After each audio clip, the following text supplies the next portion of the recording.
Hey, we are back. Hopefully, today we'll have a lot less tech problems and we'll be able to actually allow people to see the show. What do you think of the odds on that, Anthony? You look handsome. Hey, thanks. I'm Anthony. Welcome to No Vacancy Live. That's my friend Glenn. You're watching the #1 show in hospitality.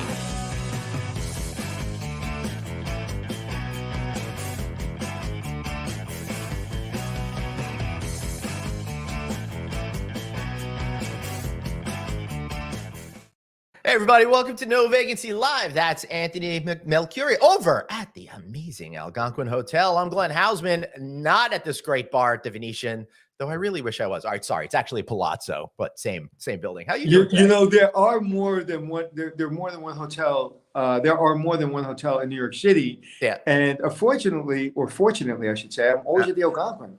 I know. Well, you know, I can imagine you'd like to be there, get to see it, see how it's doing in all these years since you ran the place. Well, if you're right? gonna shoot a book cover, what place better than the place that made you? So Yeah, absolutely. I love it. And listen, before we get started, I want to thank our good friends over at Avgo for sponsoring the show. You can find them at www.aavgo.com. They allow you to do check-in kiosk, but this time with a little twist. You can have human interaction, even if you don't have folks at your hotel there on site. Because those computer screens that you can see right there, they can connect you to a real person. They do all sorts of great features beyond checking in. Check them out. Please go to avgo.com. It's like hanging out with you. Human interaction, what we all need. I'll tell you what, this has been, I'm so excited that we're finally back on air. We had these crazy tech problems yesterday. I had a laptop that wasn't working this morning. I think my cat knocked it over, screwed up the whole thing. Then I put in a replacement laptop and I couldn't get my soundboard to connect. So now I'm on the third machine of the day and just relieved that we could have a good show today. I am so relieved. Yeah, you sound it. All right, Anthony, you know today's guest. Why don't you introduce her and bring her on in? Well, why don't you just bring her in and we'll ask her all her background. Because I've never met her. I just met her through a third party. So, but her story is very, very interesting. All right. This is not going to be a show about hotels. This is going to be about shows. If you have college kids, you're going to want to hear this show. Yeah, for sure. Welcome, Hanna Stotland. Thank you so much for being here. Oh, thank you for having me. I'm delighted. So, Hanna, why don't you tell people a little bit what you do and then a little bit about your backstory? And I think a lot of people listening have children that may fall in that situation. Maybe they fall in that situation. And kind of, because I just had 3 girls, I have 1 girl still in school, but go through the whole process, and it's scary. It is. Well, I got into this field because I flunked out of high school. Right. So whatever whatever inauspicious beginning you might have for a career in higher education, that's where I began. And I had straight Fs my last 3 semesters of high school. Ouch. I got a GED and a job because that was. Wait, stop right there. Stop right there. Why did you flunk out of high school? Why did you screw up so bad? So part of it was mental illness. Part of it was having really bad panic disorder and depression. Right. But a lot of it also was this misplaced rebellion. I thought it was like civil disobedience to refuse to do my homework. I saw myself as kind of a conscientious objector to high school. And so that was my way of kind of pushing back against authority. So even pre-internet, kids were screwed up. Oh goodness, yeah. Well, I mean, if you read the ancient Greeks and what they have to say about young people getting drunk and disrespecting their elders, and teenagers are a constant throughout human history and probably across the animal kingdom. So, my husband, who manages my practice, and I like to joke that our business model depends on every generation of teenagers making the same dumb mistakes. And so we figure that is a safe bet. Yeah, because teenagers are inherently dumber than they believe they are, which causes a lot of problems. And I say that as a formerly dumb teenager. Yeah, but the scary part is they're going to be adults that think they're smarter than they really are, and they're about as dumb as they were in high school. But anyway, so you flunked out of high school. Keep going. Yes. So my parents said I had to get a GED and a job. So I got a GED and a job. You know, in my case, I don't know if you consider it the hospitality industry. I was working in a museum. at the Museum of Science and Industry. And I started out for $5.14 an hour taking tickets at the OmniMax Theater, worked there for a couple of years. My first job was $3.35, so pretty impressive. Oh, nice. Yeah. Okay. So we're roughly the same generation. So after a couple of years working for minimum wage, thought that I would like to go to college, but had no idea who, if anyone, was going to take me with good test scores in this disaster of a high school transcript. I was initially denied everywhere I applied, but eventually a small women's college gave me a chance. I went there and discovered that I didn't like being at a small women's college, but that I was really good at college. I started making straight A's, being involved in theater, all kinds of stuff. Tried to transfer out after 1 year there and was denied everywhere again. But after my second year there, I got into Harvard, Stanford, and Penn. Wow. So off I went to Harvard as a 22-year-old junior. And having gone through the process 3 years in a row, I became really interested in admissions. And I got a summer job as a tour guide in the admissions office. Well, there's a spot in the tour script where you say, and this is what brought me to Harvard. And I'd say, I got straight F's my last 3 semesters of high school, and I have a GED, and I worked for 2 years, and people were not expecting to hear this from their tour guide. Right, and of course. It started happening all the way back in 1998. After every tour, some family would take me aside and say, you have to talk to my nephew. He just got out of rehab, and he wants to apply to college. Can you help us? What do you charge? And I was at college junior. I mean, I didn't have a business, a practice, nothing, but people started bringing me tough admissions cases, dropped out, kicked out, flunked out, rebellion, mental illness, addiction, all of those things. And I stayed at Harvard for law school, and I had a 6-year legal career. But I was always doing this on the side and hoping to do this when I grew up. So let me summarize this for people maybe just joining us. You're a smart kid that rebelled, screwed up high school, went to a small college, didn't really like it, went to another college. Then you eventually got into Harvard, graduated Harvard, went to Harvard Law, graduated Harvard Law. And when you were in high school, you were most likely to screw up. That is when I found out about you, is what almost knocked me off my seat, because that I talk about something in my book. The word is durability. You can talk about tenaciousness. You can talk about smarts. You can talk about all kinds of stuff. But the durability it took to go through that and then look yourself in the mirror and say, I don't have to rebel. I'm smart enough to figure out the system and let the system work for me. So what was the moment? Because there had to be a moment where you're like, did you have a rock bottom? Did you get threatened by your parents? What was it that was the moment that sparked you?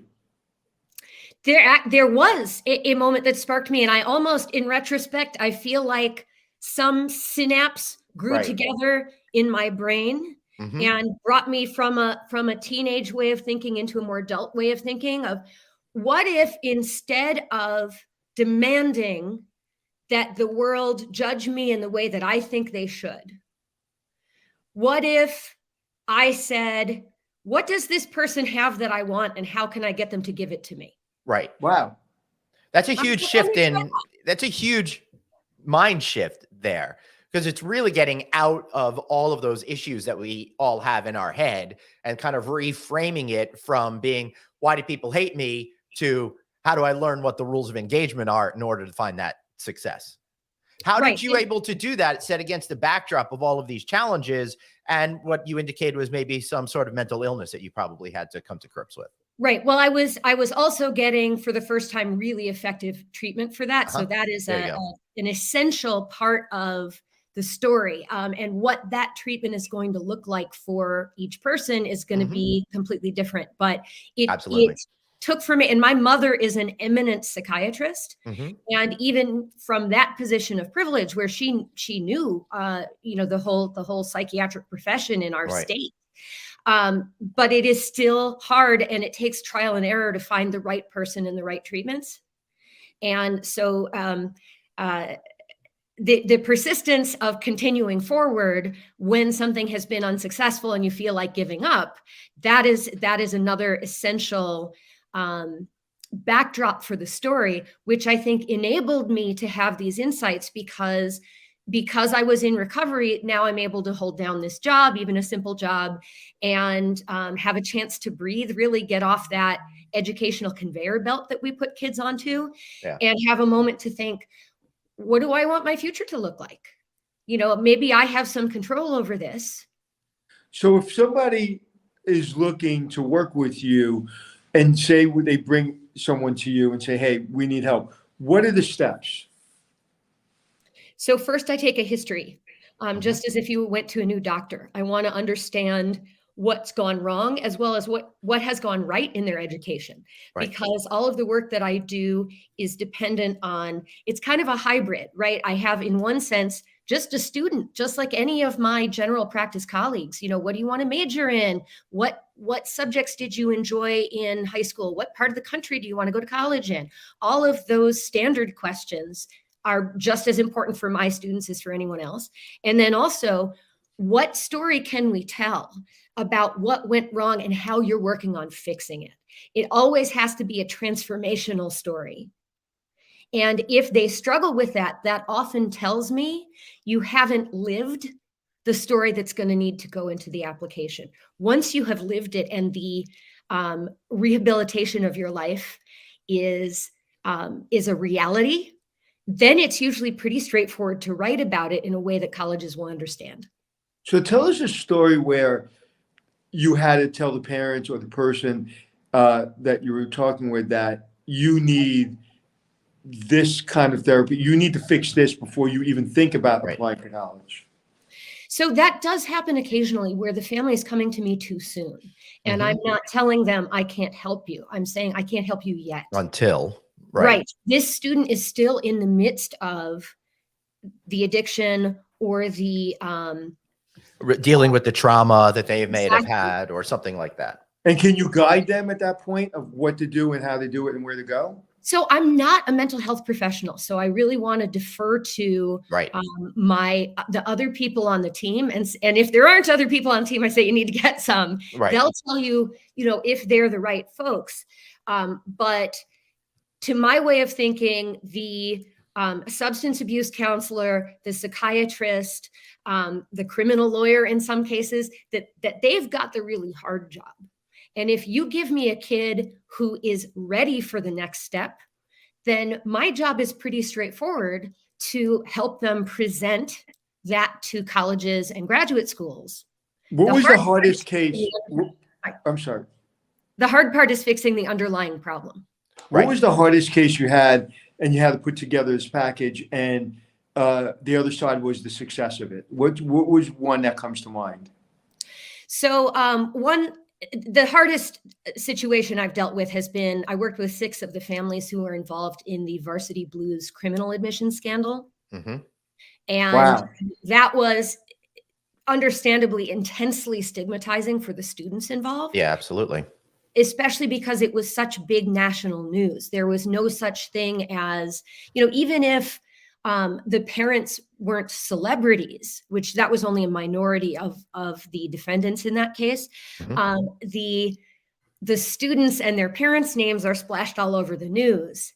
And even institutions that are usually very flexible, very open-minded about taking in kids who have screwed up, didn't want those kids because of the bad press that they feared. Right, and tell people a little bit of the backstory of that case. That was I'll summarize real quick so you don't have to put any privacy concerns out there.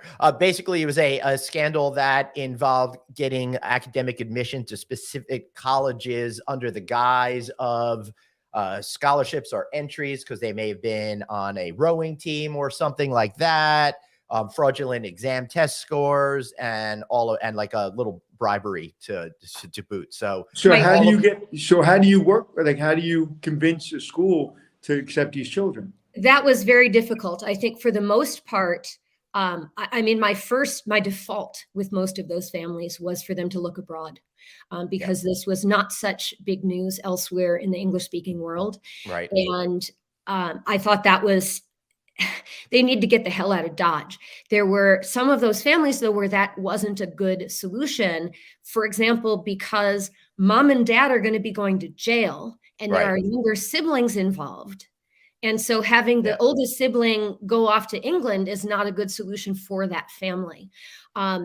So that kind of thing, I mean, it made a difference when some colleges were willing to look at them individually. What I found was, Do you mean by individually as a separate entity from their family that might have put them in this situation as a right, minor unwillingly? right. I mean, my angle is, if your dad is a heroin dealer Yeah. and you're a teenager living in his house and he Right. says, "Son, come to work with me today. You can work the That's right. scale." Mhm. That you really need to have a moral prodigy of a Mhm. child to say, "No, That's dad, right.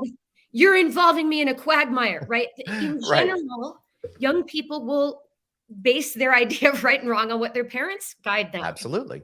And what I found was that I talked to dozens of deans of admission at many types of American institutions.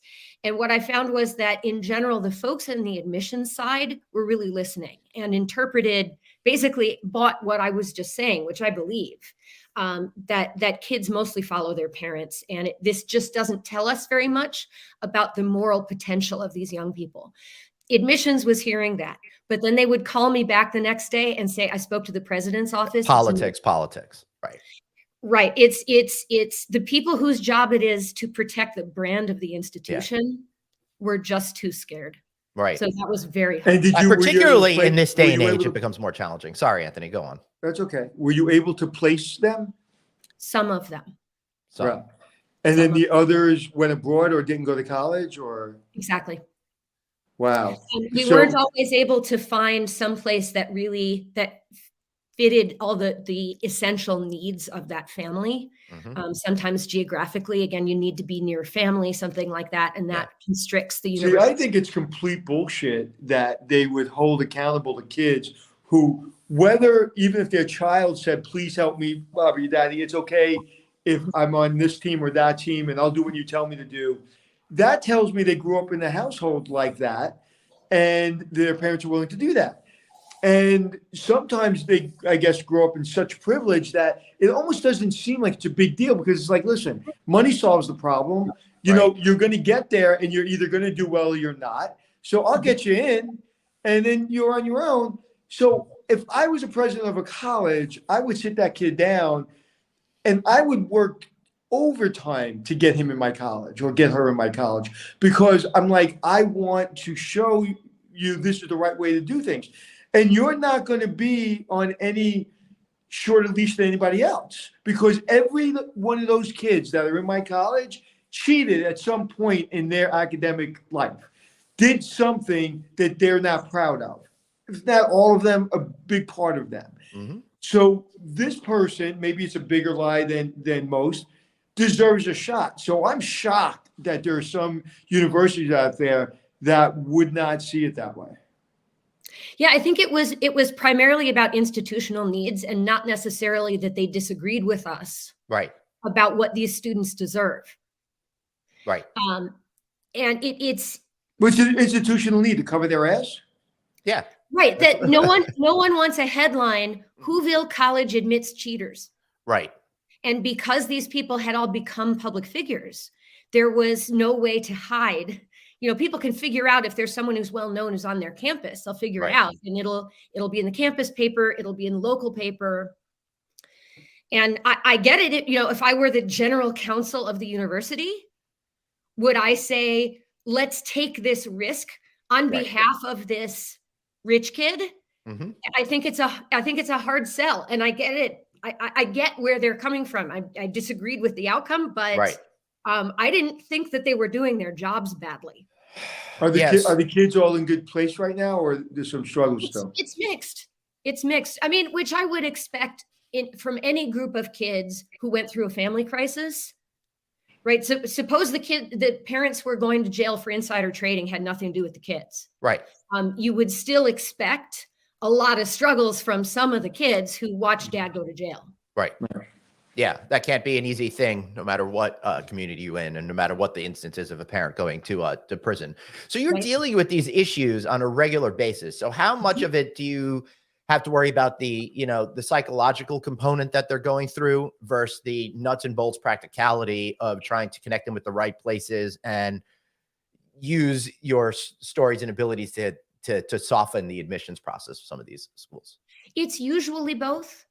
And one of the things that I'll talk through with a student, there can be times where I think part of the story is really essential to creating a strong application. Yeah. Other times where it's not essential and the student can think through, what do I prefer to disclose? Right. Let's say about my history of trauma. I did advise one student recently who I thought it was essential, a student who was a straight A student at a good high school, but had no activities at all, which the schools that she wanted to go to, that's just not an acceptable profile. That's not admissible. And she had no activities because of the abuse that was going on in her home. Right. And her responsibilities for looking after her younger siblings and protecting them. Even though this was a high income family, income has nothing to do with how you're treated in a household. But I thought, our school's going to buy that this high income family was so dysfunctional behind that nice facade. And they did. She had but I said, even though it's a struggle to write about this, and usually I want it to be the student's choice, I think you need to tell them why you have no activities. Otherwise, you just look like you're lazy. That's right. Yeah. Or one-dimensional. And that's not the truth at all. And she had very good outcomes telling that story. But holding her hand through the pain, I was listening to a lot of crying when she's talking about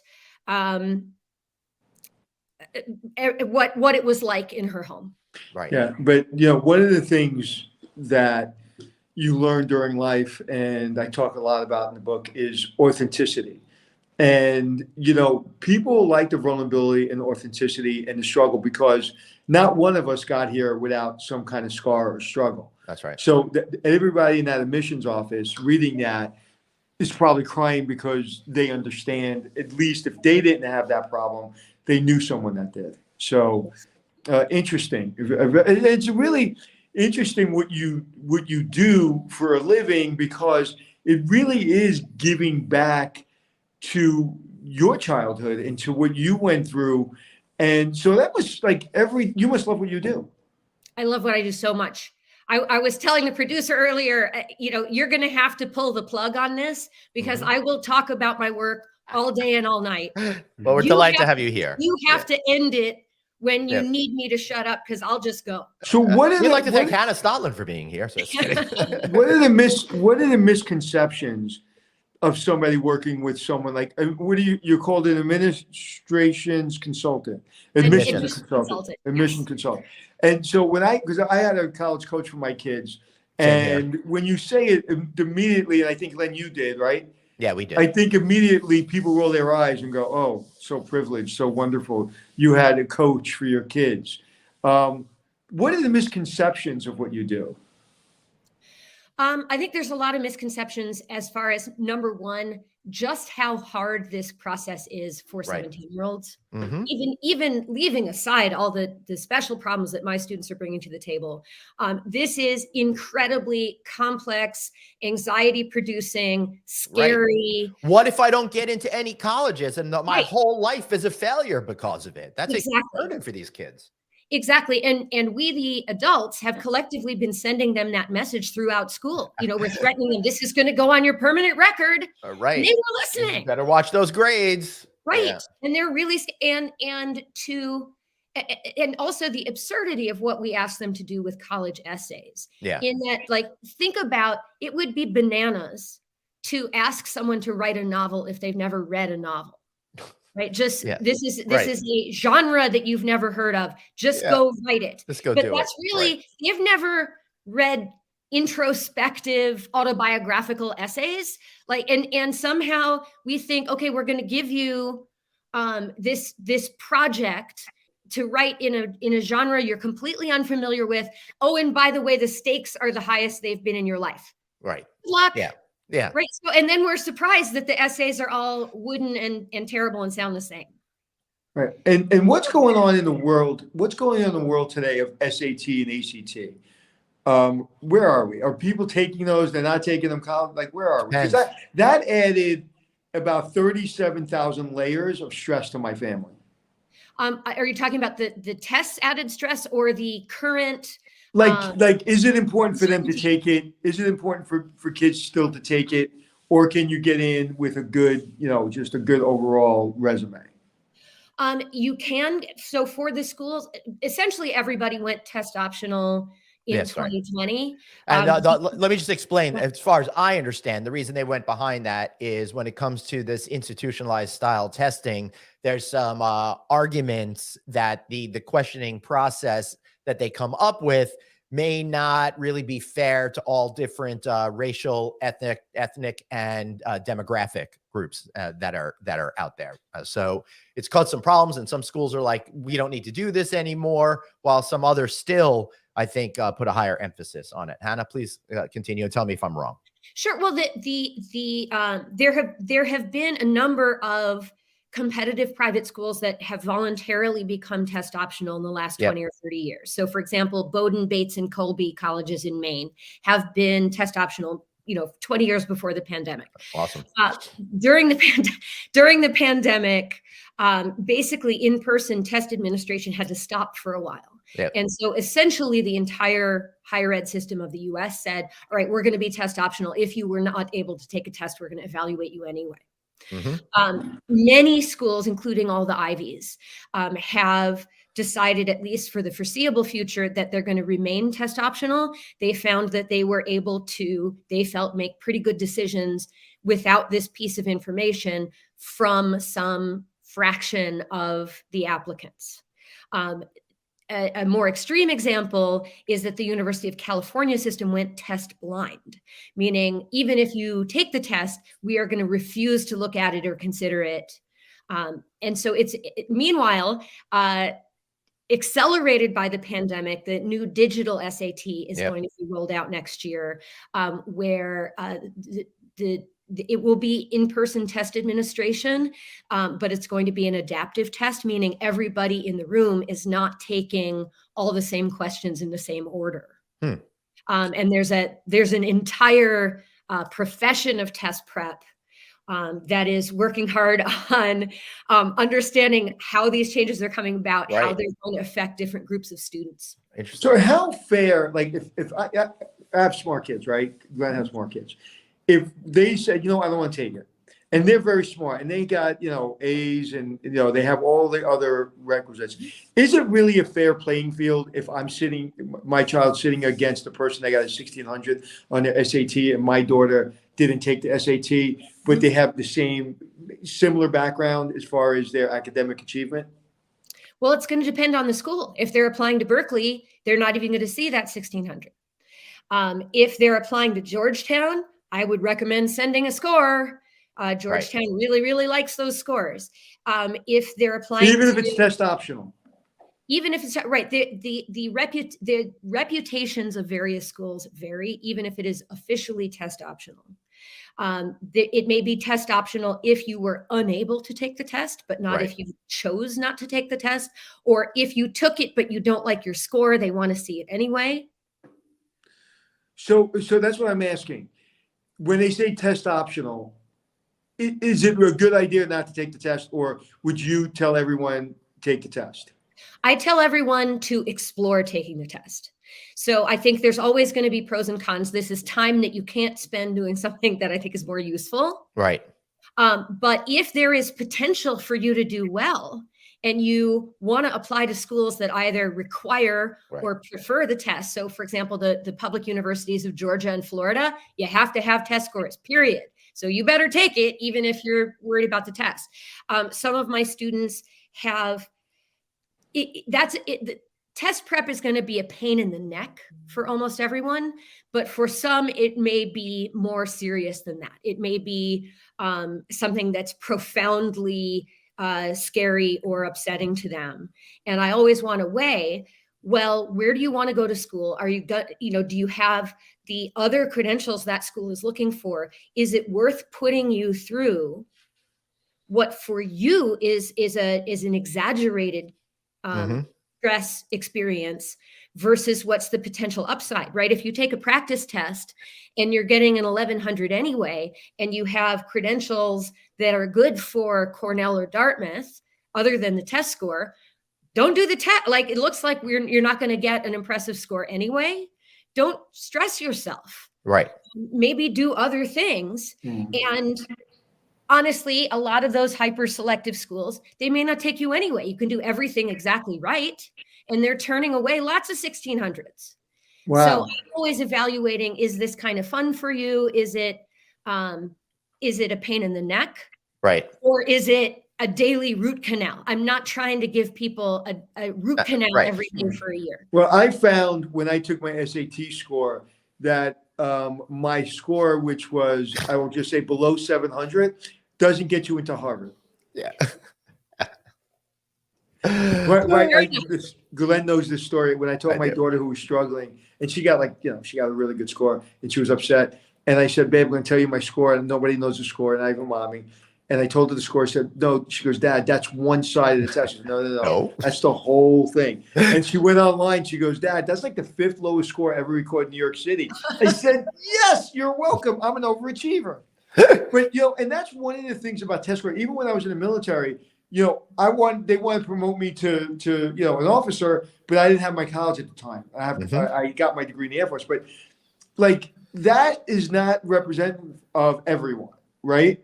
I've been in really difficult jobs that required a lot of reading, a lot of writing, a lot of arithmetic that I did really well at.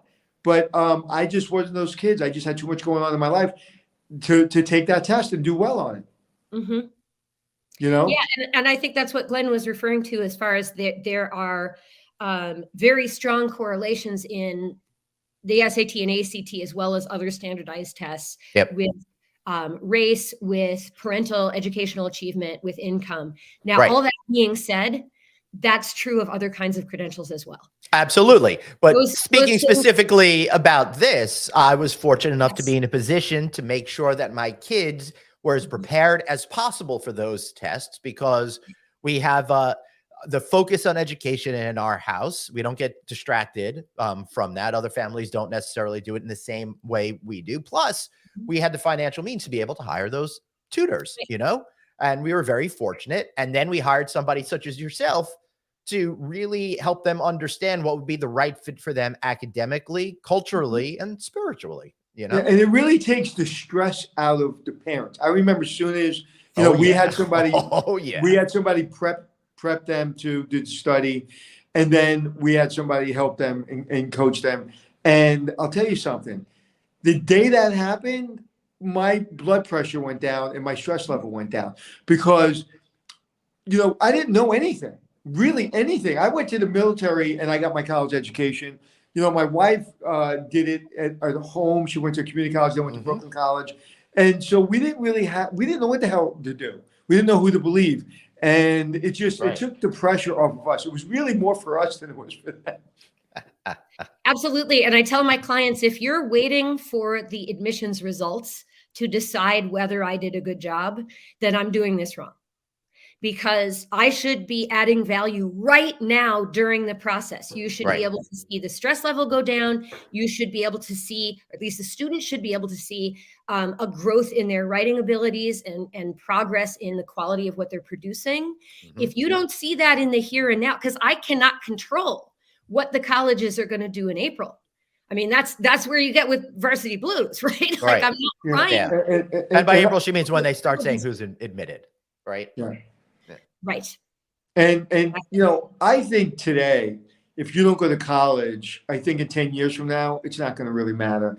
I think if you have a trade and you have an ability, just like, how many millionaires do you know, and billionaires? I don't know billionaires, but all the billionaires I know, none of them. Very, very successful people never went to college. Yep. And it comes back to all the things that got us where we need to be, even though we have college: tenacity, durability, flexibility, understanding the room, and so, all my kids went to college. My daughter's about to graduate next year, my last one. But at the end of the day, if they went in the military, I've been just as proud. If they went to get, learn how to be an electrician or a plumber, who all electricians and plumbers I know make a fortune. Hell yeah. So I think we also need to be careful that not every kid should go to college. That's Agreed. right. Have you ever had that where you told the parent, this is a really smart kid, let them go be a plumber? Sure, where the kid wanted that. Yeah, Right. of course. Like, I'm always following that, because I think if a kid is interested in getting an education, even if they later want to be a plumber, or whatever else they might want to be, an actor, I have a very rose-colored attachment to liberal arts education, especially, of how the intangible benefits that enrich my life going forward, that have nothing to do necessarily with my career, Right. but the exposure to art and to literature and to science and to music and to history builds a richer inner life and ways of engaging with the world that I place a huge value on. Right. I try not to impose that on my families. I tell them, these are my values, and I place a lot of stock in this. And you have to figure out, both as a family and for that student as an individual, what are the parts that matter to you? Why do you want to go to college?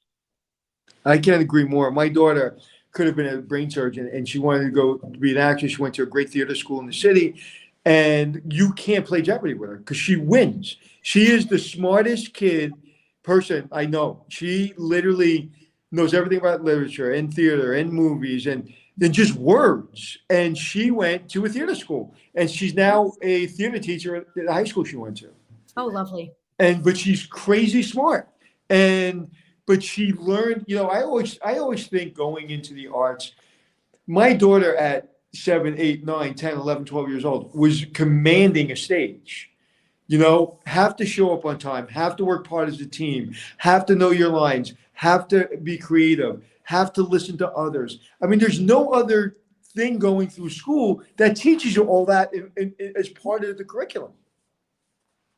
And you're touching on also, when we were talking about inequality in America, that access to arts education and to a teacher like your daughter is unfortunately a luxury that not all American high school students get, just as access to skilled college and career guidance is unfortunately treated by this country as a luxury, even by some of our richest states. Right. What I'm most proud of is my daughter went to a school and is now teaching in a school that is considered the most diverse school in New York City. Love it. Think about that. In New York City, it's the most diverse school. So that's pretty awesome. And it's not too far from our home. So that I'm also very proud of, because everyone is getting a shot. Yes. It's wonderful that New York offers that. And, sadly in places like California, the ratio of students to school counselors, even at good high schools, may be 500 to 1. Wow. And so the counselors are taking on an impossible task. They can't even know the names of the people that they're supposed to serve. Or they're constantly putting out fires. You have a kid who's been abandoned by their parents. You have a kid who's actively suicidal. You have to be focusing on those emergencies, and hence in large part the need for my industry to supplement what the schools are not providing, not because the school counselors aren't fantastic and devoted and knowledgeable. Right, absolutely. Just overworked. Not enough of them. There's not enough of them. Yeah, my youngest daughter just told us last week she wants to be a guidance counselor.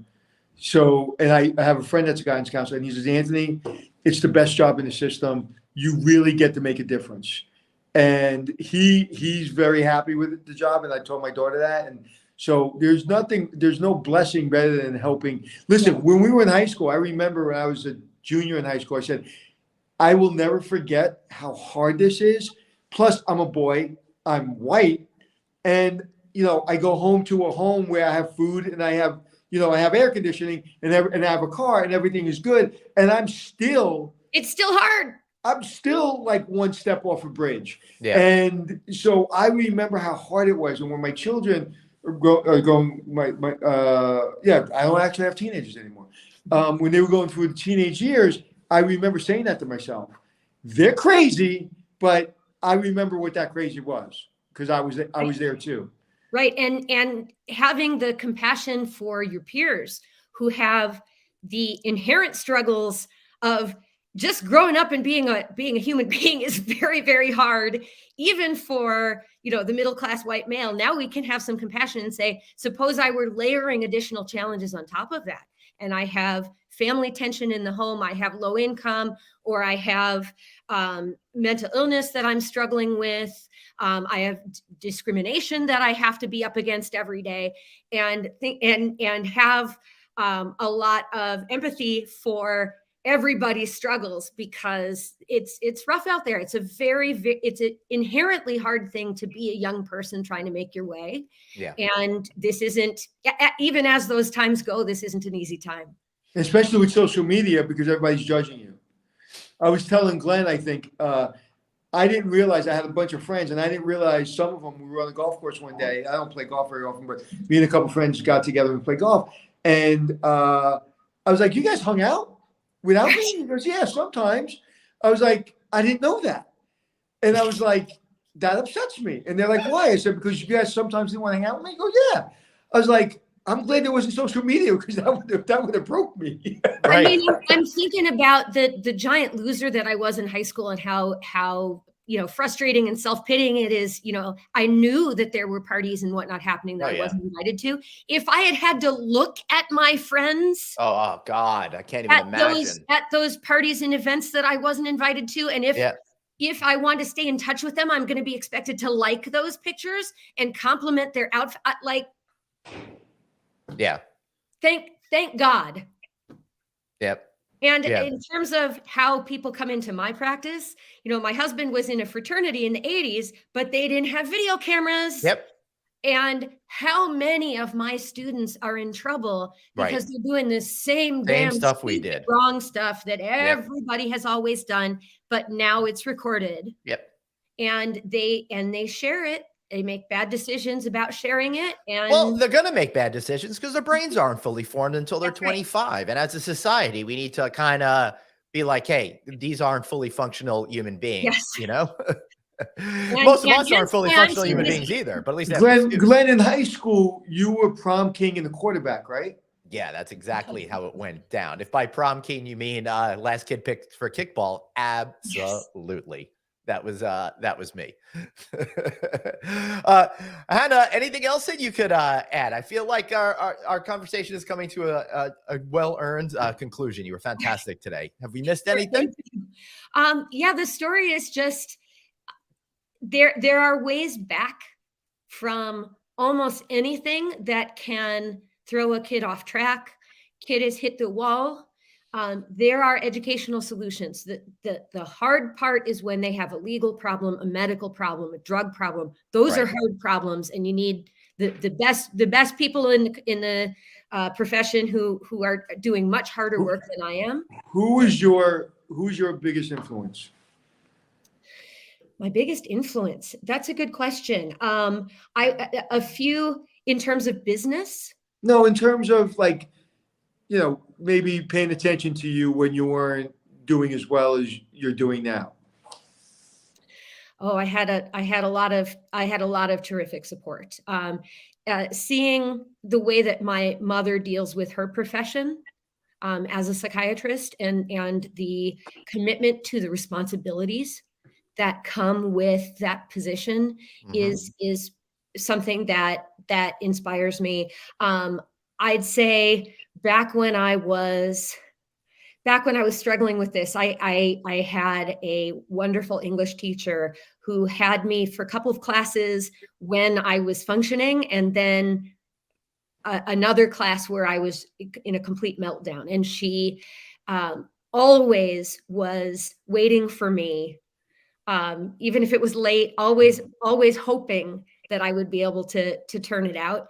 And then later on, when I was applying to college, years after not graduating, then she was writing a recommendation for me saying, you know the whole story here, but I want you to know what's underneath, that this picture that the transcript presents isn't the whole story. Here are the good things this person's going to bring to your classroom. And so having people who didn't let my errors erase the good things that I could offer, but rather saying, okay, both of these things were coexisting in the time that I knew her. So that's what I'm asking for my clients too. So the time you got to Harvard, did you have imposter syndrome? Did you feel like you didn't belong there? Or by that time you were like, I'm a badass, I belong here? I had some of each. I had a couple of wait a minute, I'm a badass kind of lightened moments in my first year in college before I transferred. And that made me think, oh, wait, I could transfer. When the first outline of a proposed paper that I turned in once I got to Harvard, I got the outline back, and instead of a grade, it said, come see me. Ooh. And I was like, oh, that's a scary grade. I was like, maybe I climbed a little too high. I need an oxygen mask here. And the professor was just like, listen, I think you thought this was about A, B, and C. It's really about X, Y, and Z. Go write it with X, Y, and Z. Right. And I'll read that one. And I was like, great, I got an A on X, Y, and Z. So there are plenty of imposter syndrome moments. Like there's a reputation that Harvard people are going to be really arrogant. And I see where that comes from. But at the same time, I found it to be an incredibly humbling place where anything that you do well, anything that you take pride in, there's going to be people there who do it much better. And they're prettier and so nice that you can't even hate them for it. Right. Yeah, that's how I feel working with Glenn every day. He's prettier, he's smarter, and he's so nice.